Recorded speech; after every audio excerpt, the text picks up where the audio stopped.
नमस्कार, भारत टीवी में आप सभी का स्वागत है। मैं हूं कविता उपाध्याय। प्रवीण कसाना जी हमारे साथ में हैं। दिलशाद गार्डन के पॉकेट ओ में आरडब्ल्यूए के अध्यक्ष भी हैं और लगातार समाज सेवा के तौर पर लोगों के बीच में उतरते हैं, चाहे वो पूरी विधानसभा हो या फिर यहाँ तक कि इनका मेरठ में किसानों के लिए जो आंदोलन छिड़ा, जिसमें कि सभाएं हुई, उसमें भी ये पंचायतें हुई, उसमें भी ये पुरजोर तरीके से पहुंचे। लगातार किसानों के बारे में चर्चा हो या फिर दिलशाद गार्डन की कोई समस्या हो, सामने बात रखते रहे हैं। इस बार भी एक नई चीज़ है, वो क्या है कि उपचुनाव में रिजल्ट आने के बाद में भाजपा दिखाई नहीं दे रही और 1 सीट कांग्रेस और 4 सीटों पर आम आदमी पार्टी। इसी पे चर्चा करेंगे। कसाना जी, बहुत बहुत स्वागत है आपका। क्या कहेंगे इस समय पर समाज सेवक के तौर पर आपका नज़रिया अगर देखें तो क्या लगता है दिल्ली ने क्यों पसंद किया आम आदमी पार्टी को और कांग्रेस को? पहली बात तो मैं दिल्ली की जनता को बहुत बहुत धन्यवाद देना चाहता हूँ कि उन्होंने काम करने वाली पार्टी को एमसीडी में उपचुनाव में जिताया। उनका बहुत बहुत धन्यवाद। और दूसरी बात यह है, एमसीडी में आम आदमी जो पार्टी थी उसका आना इसलिए तय था क्योंकि 15 साल से बीजेपी शासित एमसीडी ने कुछ भी कार्य नहीं किया यहाँ पे। और जब लोगों के काम ही नहीं होंगे तो लोग परिवर्तन चाहते हैं, और ये उन्होंने उपचुनाव में दिखा दिया कि अब की बार परिवर्तन निश्चित है। यानी ये सेमीफाइनल है और जो 2022 का निगम का फाइनल होगा उसमें आपको लगता है कि सब परिवर्तन होगा और आम आदमी पार्टी चारों तरफ? बिल्कुल, मेरा मानना ये है, लोग बड़े समझदार हैं। देखो, दिल्ली में केजरीवाल जी की सरकार है, आम आदमी पार्टी की सरकार है। एमसीडी में अगर जो आम आदमी पार्टी की एमसीडी रहेगी तो उनकी ट्यूनिंग बनी रहेगी जी, अच्छा काम होगा। जो आम आदमी पार्टी काम कर रही है ना, उससे भी ये लगा लो आप 50% और अच्छा काम करेगी जो आम आदमी पार्टी। उसका कारण क्या आपको लगता है? उसका कारण ये है, अब एमसीडी में जो बीजेपी शासित है, वो सपोज करो कोई भी कार्यकर्ता आम आदमी पार्टी का है, उनसे जाके काम के लिए बोलता है, तो काम उनके कहने से वो काम नहीं कर पाते क्योंकि उनके मन में एक ऐसा लालच है, वो चाहते हैं कि सिर्फ हमारा ही हमारा रहे। और मैं तो किसी की आज तक रही नहीं है। जिसने भी अपने अंदर मैं लेकर आया, कोई भी नेता हो, अभिनेता हो, कोई भी XYZ कोई भी हुआ जी, उसका इस धरातल से पत्ता ही साफ हो गया। यानी आपका कहना है भाजपा में अहंकार आ गया? बिल्कुल, भाजपा में अहंकार जो आ गया। उन्होंने अपने कार्यों की जो उनको कार्य करने चाहिए थे उनके ऊपर ध्यान ही नहीं दिया, काम नहीं किया, बिल्कुल काम नहीं किया, और बस हवाओं में बातें करने लगे। सोशलबाजी मीडिया में या मतलब टीवी चैनलों पे सिर्फ उनकी बातें ही बातें थी, काम नहीं था। और लोग अब इसीलिए आम आदमी पार्टी को चुन रहे हैं। बिल्कुल बिल्कुल, देखो जो काम करेगा वो आएगा। कांग्रेस को भी चुना गया पर भाजपा को नहीं। 5 में से एक भी सीट नहीं। कांग्रेस का ग्राफ बढ़ता नजर आता है। उसके पीछे नागरिक होने के नाते, दिल्ली वाले होने के नाते क्यों लगता है ऐसा, क्यों बढ़ा? नहीं, देखो, कांग्रेस की 1 सीट आई है, तो जो शायद उनका नाम जुबेर जी, क्या नाम है, हाँ, जुबेर अहमद जी, उनके बारे में जो सुना, उनको पर्सनल व्यक्तिगत छवि बहुत अच्छी थी। उनके पिताजी भी पहले रहे हैं।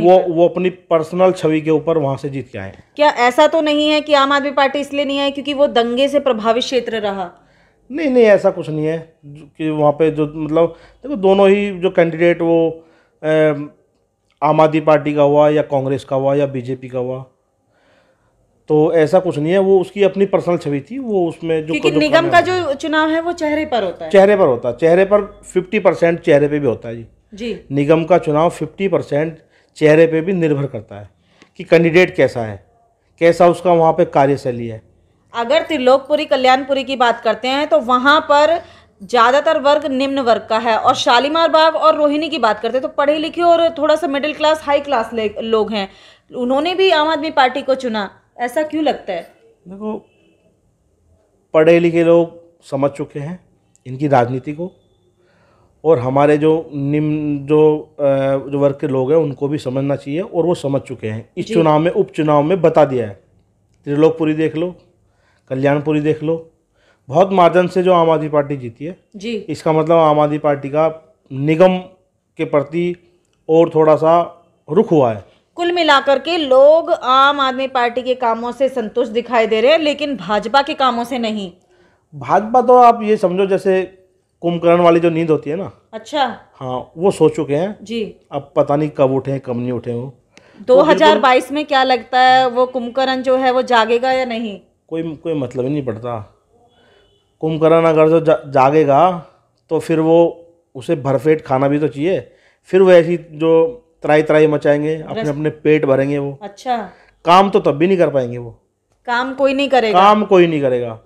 अब अभी नहीं किया इन्होंने काम। हमारे इसमें देख लो, E35 वार्ड में देख लो आप, काम चारों तरफ, आप ब्लॉकों के चारों तरफ घूम जाओ, हमारे जो निगम दिलशाद गार्डन में पवार जी कहते हैं कि हमने पार्कों का सौंदर्यीकरण करा है, स्कूलों में बहुत बदलाव किया है।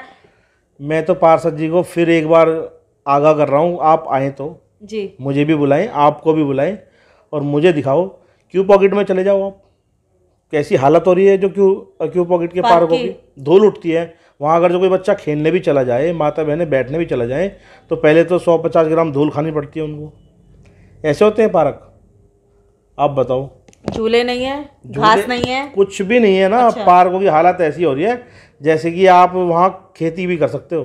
अच्छा जी, आप वहाँ जैसे गांव में खेत होते हैं ना, सेम वही स्थिति हो रही है इनके, हमारे E35 के वार्डों की। जी, तो आपको लगता है कि भाजपा ने दिलशाद गार्डन में कोई काम नहीं किया? भाजपा ने दिलशाद गार्डन में कोई काम नहीं किया। सिर्फ ये बोल देते हैं, अपने भाषणबाजी दे देते हैं। अब शायद पिछली बार आपके ही चैनल पे पवार जी बोल रहे थे कि हम आम आदमी पार्टी का यहाँ से सोपड़ा साफ कर देंगे, बीजेपी आ रही है। अब उनसे जाके इंटरव्यू लो ना, एक बार उनसे भी जाके लो कि आपकी बीजेपी कहाँ है।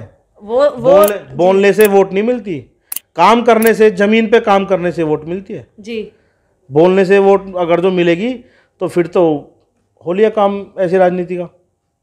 कुल मिलाकर के आप धन्यवाद करेंगे उन लोगों का जिन्होंने वोट की है? बिल्कुल बिल्कुल, मैं सभी जहाँ जहाँ पे उपचुनाव हुए हैं उन सभी वार्डों के लोगों का मैं बहुत बहुत धन्यवाद करना चाहता हूँ। आपने एक बहुत अच्छी जो पार्टी के निगम पार्षद चुने हैं और 2022 में भी आप यही ऐसा ही रिपीट, जो हमारे जितने भी सम्मानित लोग हैं सब वही चाहेंगे कि आम आदमी पार्टी आए तो काम यहाँ पे निश्चित है। यानी चारों तरफ झाड़ू इस बार लगने वाली है, फिरने वाली है। बिल्कुल झाड़ू चारों तरफ चलने वाली है और बहुत ही अच्छा, जो MCD के चुनाव में बहुत ही अच्छी तरीके से वो जीत हासिल करेंगे। आपने प्रवीण कसाना जी को सुना। इस समय पर जो माहौल है वो लोगों ने, और कहा जाए लोगों ने इसका खुद जवाब दिया है, बिना कुछ बोले बटन दबाया झाड़ू का, और सत्ता में 4 सीटों पर आम आदमी पार्टी आ चुकी है उपचुनाव में और 1 कांग्रेस। लेकिन भाजपा का कहीं पर कोई नाम लेवा भी बैठा नहीं। निगम पार्षद 5 सीट खाली झोली लेकर के वो चले हैं आगे। अब देखते हैं निगम 22 में क्या होता है। चुनाव 2022 सामने है और सभी लोग अपना दमखम लगा रहे हैं। अब चुनाव जो है वो उसमें वोट आप देंगे और फैसला आप करेंगे।